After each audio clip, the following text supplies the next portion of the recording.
Hello everyone, I am Akash Gaur. Welcome back to Indian medical lecture. नया topic discuss करने वाले हम लोग मोनोसेप इंजेक्शन के बारे में। वीडियो स्टार्ट करने से पहले पर्सनल दवाइयाँ कोई ना ले, हम दवाई की सजेशन नहीं देते पर्सनली किसी को लेने के लिए।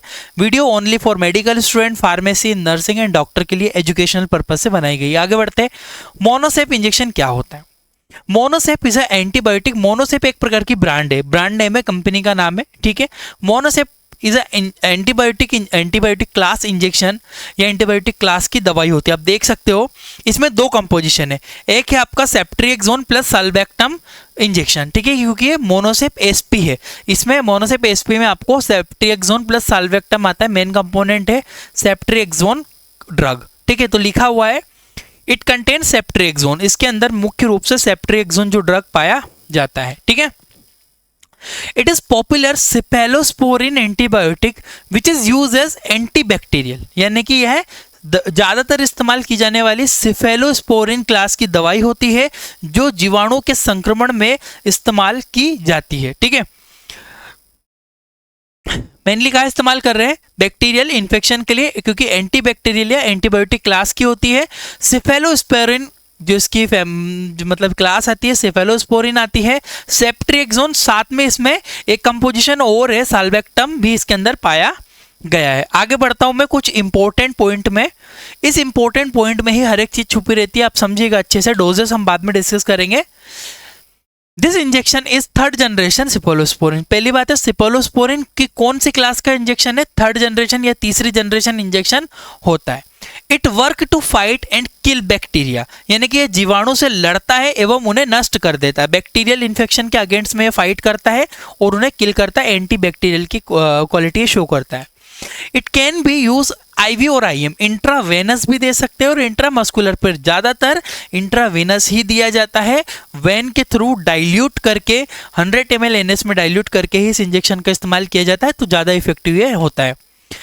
It use to treat different infection cause by bacteria, या जीवाणु से होने वाले कई संक्रमणों को नष्ट करता है। बेसिक यूजेस के बारे में समझेंगे, फिर इसके मैकेनिज्म और साथ में इसके डोजेस समझेंगे हम लोग। पहले यूजेस समझिएगा। लंग्स इन्फेक्शन, फेफड़ों में अगर कोई संक्रमण हो गया किसी भी प्रकार का, तब भी इसका इस्तेमाल अच्छे रूप में किया जाता है। ओवरी में, यदि ओवरी में सिस्ट या कोई इन्फेक्शन हो गया ओवरी में, तब भी इसका इस्तेमाल किया जाएगा। ईयर इन्फेक्शन, कान बहना, कानों में से मवाद निकलना या कान का कोई संक्रमण है, तब भी इस्तेमाल होगा। मेनिंजाइटिस में इस्तेमाल होगा। यूरिन यानी कि यूटीआई वगैरह, फीमेल या मेल किसी को भी यूरिनरी ट्रैक्ट इन्फेक्शन हो गया तब भी अच्छा इफेक्टिव है।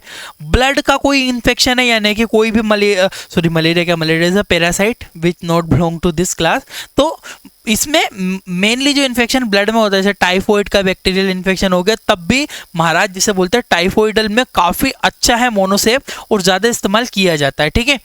ब्लड इन्फेक्शन, बोन इन्फेक्शन, हड्डियों का संक्रमण हो गया हो, इसके अलावा जॉइंट इन्फेक्शन हो गया हो, या टाइफॉइड के बारे में बता दिया, सबसे ज़्यादा इस्तेमाल किया जाता है टाइफॉइडल इन्फेक्शन में। टाइफॉइड का कोई इन्फेक्शन हुआ है तो। आगे बढ़ता हूँ मैं मैकेनिज्म्स के ऊपर। जैसे कि बोला मैंने, सिफेलोस्पोरिन क्लास की दवाई है, तो सिफेलोस्पोरिन क्लास की दवाई का एक काम होता है बॉडी में जाके कैसे फंक्शन करते देखिएगा। This antibiotic work as like beta lactam. Beta lactam भी एक क्लास है, सिफेलोस्पोरिन बीटा लैक्टम की तरह ही कार्य करती है। इसका मतलब है, मैं आपको डायग्राम में समझाऊंगा, पहले देखिए।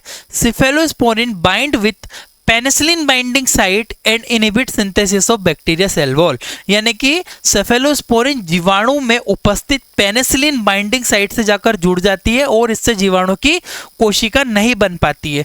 क्या होता है, ये एक स्ट्रक्चर है, मॉलिक्यूलर स्ट्रक्चर है, नो कि बैक्टीरिया का स्ट्रक्चर पर उसके सेल का स्ट्रक्चर है। देखिएगा उसमें पेप्टाइडोग्लाइकन की एक लेयर होती है पूरी। इसमें क्या होता है, यहाँ पे ये जो बाइंडिंग साइट है ये होती है पेनिसिलिन बाइंडिंग साइट, पीबीपी बोलते हैं। पेनिसिलिन बाइंडिंग साइट होती है, यहाँ पे आपकी पेनिसिलिन बाइंडिंग साइट पे जाकर जो आपकी दवाई है वो जुड़ जाती है और जिससे कोशिका नहीं बन पाती। अब क्या होता है बैक्टीरिया में, बैक्टीरिया होता है, बैक्टीरिया के अंदर उसका डीएनए आरएनए होता है। ये ऊपर की इसकी जो सेल वॉल है, अगर बैक्टीरिया की सेल वॉल नहीं होती है तो इसके अंदर वाटर मॉलिक्यूल एंटर कर जाते हैं और डीएनए इसका पूरा रप्चर हो जाता है जिससे बैक्टीरिया की मृत्यु हो जाती है। तो एक्चुअल में बीटा लैक्टम बैक्टीरिया को नहीं मारती है, ये मारती है सेल वॉल को। सेल वॉल अगर किल होगी तो बैक्टीरिया का डीएनए इजीली मर जाएगा, नए बैक्टीरिया नहीं बन पाएंगे और इन्फेक्शन वहीं का वहीं थम जाता है।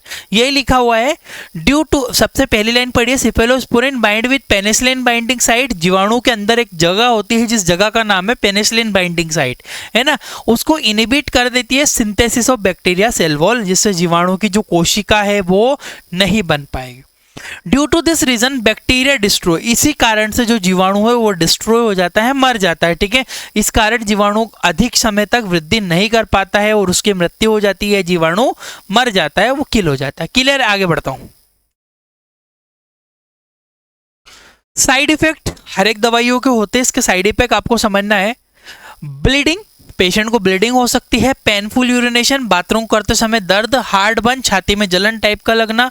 नोजिया, वोमिटिंग, चेस्ट पेन, छाती में दर्द, स्टमक पेन, स्वेलिंग। देखिएगा, बोलोगे सर आपने जितने यूज नहीं बताया उससे ज्यादा तो साइड इफेक्ट बता दिए, बट ये हर एक मरीज को नहीं होता है। आपको मेडिकल प्रोफेशनल, आपको याद होना चाहिए कि इंजेक्शन से कुछ लक्षण देखने को मिलेंगे तो इंजेक्शन को रोक के सिम्टोमेटिक ट्रीटमेंट आप पेशेंट को कर सकते हो। हर एक मरीज को नहीं होता, बहुत रेयर केस में आपको कभी कभी इनमें से कुछ एक सिम्टम्स आपको देखने को मिल जाएगा। जब आप अनसन डोज अगर पेशेंट को दोगे या अगर आपने 2.5 डोज दे दिया तब ऐसा कंडीशन देखने को मिलेगी। डोजेस के ऊपर बढ़ते हैं, पहले क्वांटिटी समझते। देखिएगा, मोनोसेप आपको 150 mg 25 mg में भी मिलता है, मोनोसेप 250 में भी मिलता है क्योंकि ये बच्चों में भी इस्तेमाल होता है, ठीक है।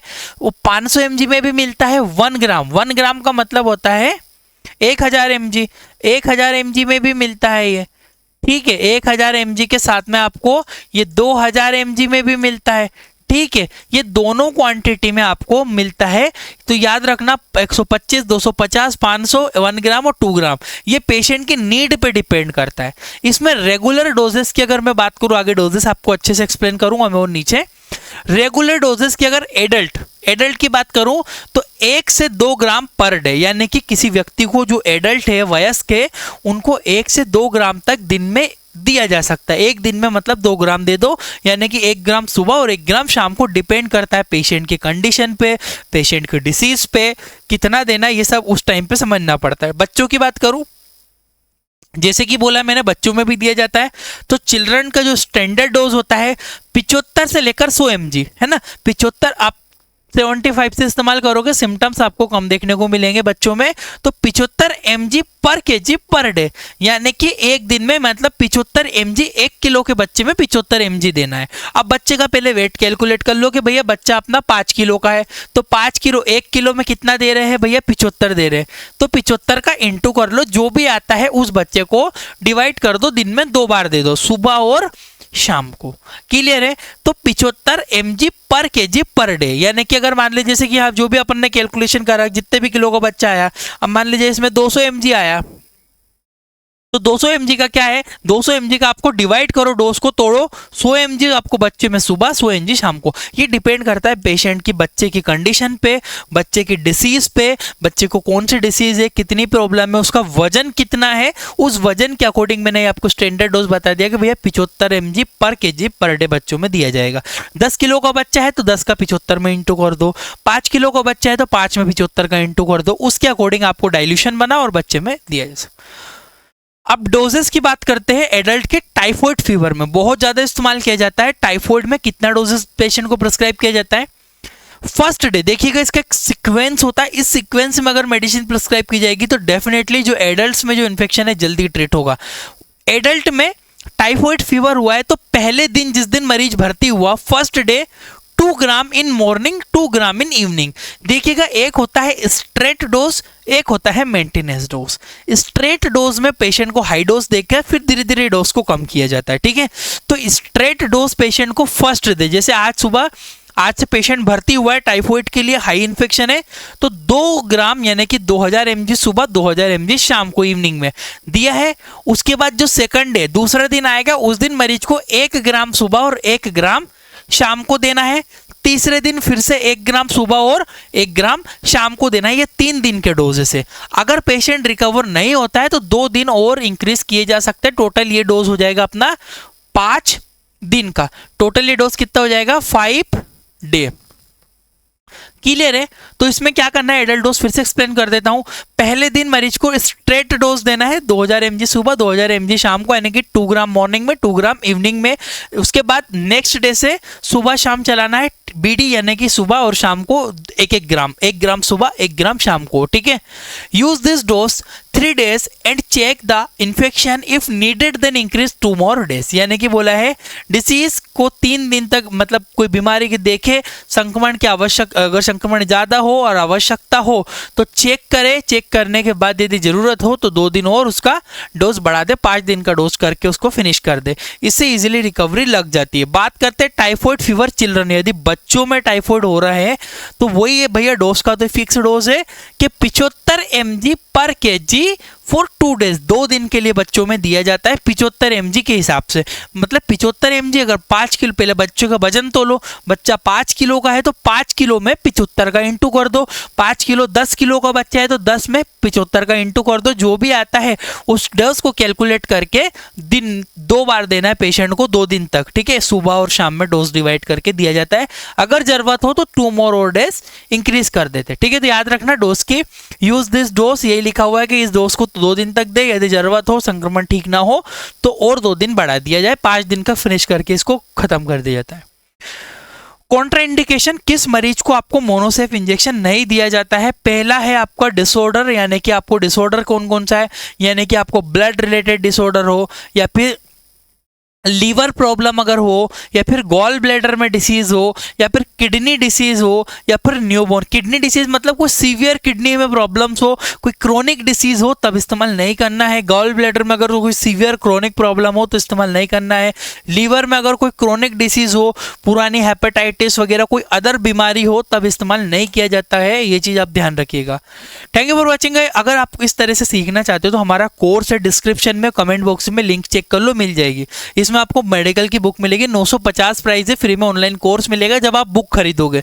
300-400 से ज़्यादा बीमारियों के नोट्स, ये कुछ सब्जेक्ट है तीनों, ये भी मिलेंगे आपको। इसमें आपको पूरा 1 साल की वैलिडिटी, साथ में सर्टिफिकेट भी हम प्रोवाइड करते हैं। ये सारी चीज़ें आपको, आप चाहो तो व्हाट्सएप पे मुझे कॉन्टैक्ट भी कर सकते हो। Thank you for watching guys, your Indian medical lecture.